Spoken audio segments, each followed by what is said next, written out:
शकुनी का नाम आते हैं व्यक्ति के मस्तिष्क में एक कुटिल, चालाक और धूर्त व्यक्ति की छवि बनकर उभरती है। शकुनी का चरित्र कुछ ऐसा ही था। वह दुर्योधन का मामा और का गांधारी भाई था। मामा शकुनी अपने भांजे दुर्योधन को हस्तिनापुर के सिंहासन पर बैठाना चाहता है। इसके लिए वह तरह तरह के साजिशों को अंजाम देता रहता था। महाभारत के युद्ध में शकुनी का सहदेव ने वध किया था। शकुनी गंधार साम्राज्य का राजा था। गंधार अफगानिस्तान में है। शकुनी धृतराष्ट्र का साला था। गांधारी शकुनी की बहन थी। गांधारी का विवाह धृतराष्ट्र से हुआ था। इस कारण वह कौरवों का मामा था। शकुनी को लेकर यह कथा भी प्रचलित है कि शकुनी कौरवों से नफरत करता था।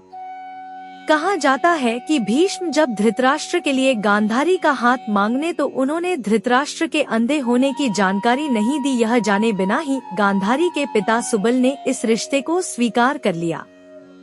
लेकिन जब यह बात शकुनी को ज्ञात हुई तो उसने इसका विरोध किया। लेकिन गांधारी अब तक धृतराष्ट्र को अपना पति मान चुकी थी। इसलिए शकुनी ने उसी दिन कौरवों का नाश करने का प्रण लिया। बाद में शकुनी ही इस युद्ध का प्रमुख कारण बना। शकुनी जुआ खेलने में निपुण था। चौसर गेम का शकुनी जानकार था। शकुनी हमेशा अपने पास पासे रखता था। ये पासे बहुत ही विशेष थे। कहा जाता है कि शकुनी ने अपने पिता की मृत्यु के बाद उनकी रीढ़ की हड्डी से इन पासों का निर्माण किया था। ये पासे शकुनी के मुताबिक कार्य करते थे। शकुनी ने ही कौरवों को जुआ खेलने की लत लगाई। शकुनी का हर समय पांडवों को मरने की साजिश बनाता रहता था।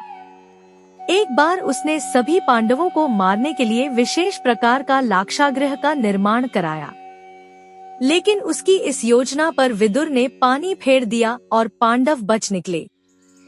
शकुनी पैर से लंगड़ा था लेकिन चौसर खेलने में बहुत ही माहिर था। इसीलिए दुर्योधन से कहकर उसने पांडवों को जुआ खेलने के लिए राजी किया था, जिसके चलते युधिष्ठिर अपना सब कुछ हार गए। इसके बाद शकुनी ने एक शर्त रखी। शर्त में उसने द्रौपदी के बदले युधिष्ठिर को सारा राजपाट वापस करने के लिए कहा। जुआ में युधिष्ठिर द्रौपदी को भी हार गए। बाद में द्रौपदी का अपमान ही महाभारत का एक प्रमुख कारण बना। महाभारत का युद्ध 18 दिनों तक चला था। युद्ध के 18वें दिन सहदेव ने शकुनी का वध कर दिया। इस प्रकार सहदेव के हाथों शकुनी की मृत्यु हुई। सहदेव 5 पांडवों में से एक और सबसे छोटे थे। सहदेव त्रिकालदर्शी थे।